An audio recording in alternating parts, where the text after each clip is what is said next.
People are feeling anxious about the economy right now. Money is tight, prices are still high, housing is especially high. Military families in particular are struggling. Some of them got a double whammy during the federal government shutdown. They went without pay and they temporarily lost their SNAP food assistance benefits.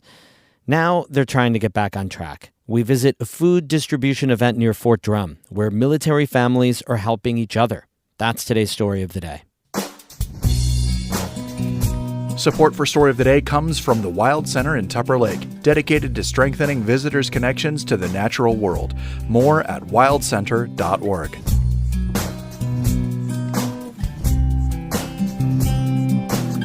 Hey, I'm David Sommerstein. It's Monday, December 15th. First up. 3 years ago, New York voters approved a $4.2 billion Environmental Bond Act. That money was to be used for projects that protect water quality, help communities adapt to climate change, improve resiliency, and create green jobs. 3 years later, the state has doled out about a quarter of that money. Amy Feiereisel reports on how the money's being spent and how much has come to northern New York. Since the 2022 Environmental Bond Act was passed, about $1 billion has been committed to about 350 projects statewide. According to state data, 33 of those projects are in northern New York, totaling about $48 million, or 5% of the total spending so far. Here are some of the bigger ticket items. The Adirondack Rail Trail got just over $13 million for its Saranac Lake Depot project. The village of Potsdam received just under $9 million for stormwater detention and green infrastructure improvements. And 14 school districts and one BOCES collectively got about $7.5 million to buy electric school buses and chargers, everywhere from Watertown to Lake George to Chateauguay. Other projects include several fish hatchery upgrades, lots of flood-related updates, and wastewater and sewage repairs. You can find a link on our website, ncpr.org, to a state map that shows all the different projects in more detail. The way this funding works is that local communities and nonprofits have to apply for it. And there are more opportunities coming online all the time. The state recently announced $25 million is available for land conservation projects, and a grant to combat invasive species is also currently open. Amy Feiereisel, North Country Public Radio. Students across New York State have eaten more than 150 million free school meals this year. The New York Public News Network's Jimmy Vielkind reports. Governor Kathy Hochul says a school meals program is helping kids focus in class. The Democrat toured the lunchroom at Maple West Elementary School near Buffalo. Both breakfast and lunch are available here at no cost. Hochul pushed for the program. She says it saves parents money and time. The typical family has to spend $1,600 per year per child to cover either the groceries for making the breakfast and lunches or to cover the cost in school. It also gives you time back. This is time back for busy parents. The state spends $340 million a year on the free meals program. In Albany, I'm Jimmy Vielkind for the New York Public News Network. Whiteface Mountain is having its best start to the ski season in over 2 decades. That's according to the ski resort's general manager, who told the Adirondack Daily Enterprise that weather over the past few weeks has been ideal for snowmaking, with temperatures consistently remaining below freezing. Whiteface has been building up its snowmaking capacity over the last few years in anticipation of warmer temperatures due to climate change. It installed 115 fixed snow guns just this summer. More than half of the mountain's terrain is already open, including lots of beginner-friendly areas. The area has also accumulated over 5 feet of natural snow so far this year. And further south, West Mountain, the ski area just west of Glens Falls, is significantly closer to a long-proposed expansion. Last week, the Queensbury Town Board approved a special rezoning. That opens the door for the local skiing spot to develop its north side into a ski-and-stay resort. It would include a lodge, a grocery store, a hotel, condos, and eventually homes.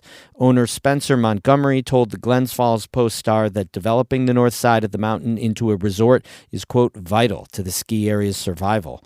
With zoning approval, the project now goes to the planning stage for site plan review.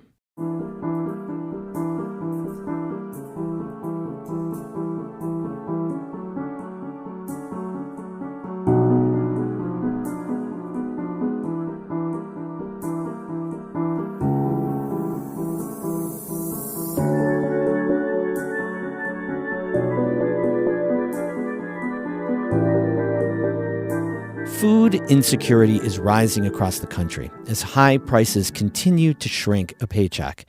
The federal government shutdown really battered military families, and now they're trying to bounce back. Catherine Wheeler reports from an event near the Fort Drum Army Base in the Watertown area. You go right straight to the registration table. Inside of Black River's American Legion, volunteers welcome in military members and their families. Thank you. So grab a bunch of cookies. And don't forget to see Santa. Hello. Take care, Sergeant. Come right on over. Parents wheel around strollers and hold hands with little kids. They stop for hot chocolate and cookies. Most get a hug from Santa, who's helping to pass out new books for kids. Before they leave, they're handed a shopping bag filled with snacks, coupons, and an $80 gift card for groceries. This is the heart of Operation Homefront's annual holiday meals program, providing a little something to make the holidays easier to afford. At last month's event, they served 175 local military families, including Master Sergeant Jeremy Barbie. Barbie says this came at the perfect time, just 2 days after the end of the 43-day government shutdown. A lot of families are struggling right now. My family as well. These paychecks are hard to come by. Both people work for the government. Barbie says being without a paycheck brought a lot of stress, and a lot of his friends and neighbors in Evans Mills were in a similar position. So he put his goodie bag to good use. It went toward a big Thanksgiving feast for his community. Everybody's just coming together, just supporting each other, helping where they can. So that's the reason why I joined the Army. You provide a service. Operation Homefront is a nationwide nonprofit that helps military families and veterans with food, housing, and back-to-school programs. The organization says in the past year, there's been a 57% increase in people asking for help with food. There's been a huge increase. A lot of people are suffering. That's Shirley Stanton. She's the program manager with Operation Homefront. Stanton says all 4 of her sons joined the military, including one who was stationed at Fort Drum. This is why it's so important for me to help our families. They definitely need it because they struggle in so many different ways that people don't even understand. According to a 2023 report from the Military Family Advisory Network, 1 in 5 military and veteran families experience some level of food insecurity. Among active duty military, that increases to over 25%. Ellen Hollister Breen lives on Fort Drum with her family. She says she's critical of how the government takes care of its service members. They put on a really great, a marketing front of family first and everything, but I feel like the military in general doesn't see families as people anymore and doesn't value all of the sacrifices that are made for their service members. Hollister Breen says on top of that, service members often feel a stigma for asking for help. I think a lot of the military families going in are kind of embarrassed about it, because they're going out and they're getting free food. And that can be a humbling experience. But Hollister Breen says she's also seen how the community takes care of each other, whether it's people offering extra plates of dinner, diapers, or rides into town. It's amazing because it's such a diverse community and supportive.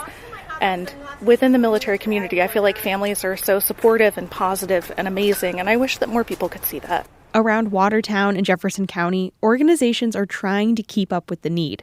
Christine Morales works at the Salvation Army. We've seen more military individuals that have been coming to our food pantries, our food giveaways. Lots of people that line up on Thursdays to receive fresh food. Morales says they can't seem to keep the food pantry fully stocked. She says it's an ever-present reminder that a lot of people are going through a hard time. I hope that people can come together more than they have in the past to help those in need, because there are genuinely people that not everybody's going through the same thing, but everybody's going through something. Morales says she's hoping more people feel that compassion this holiday season and help their neighbors. And there is some good news. Service members could get a nearly 4% pay raise next year under the $900 billion National Defense Bill that's expected to pass Congress. Catherine Wheeler, North Country Public Radio in Black River. We have more news all the time on our website, ncpr.org. Music today by Alan Dunham of South Glens Falls and Ben Sharon of Watertown. I'm David Summerstein, North Country Public Radio.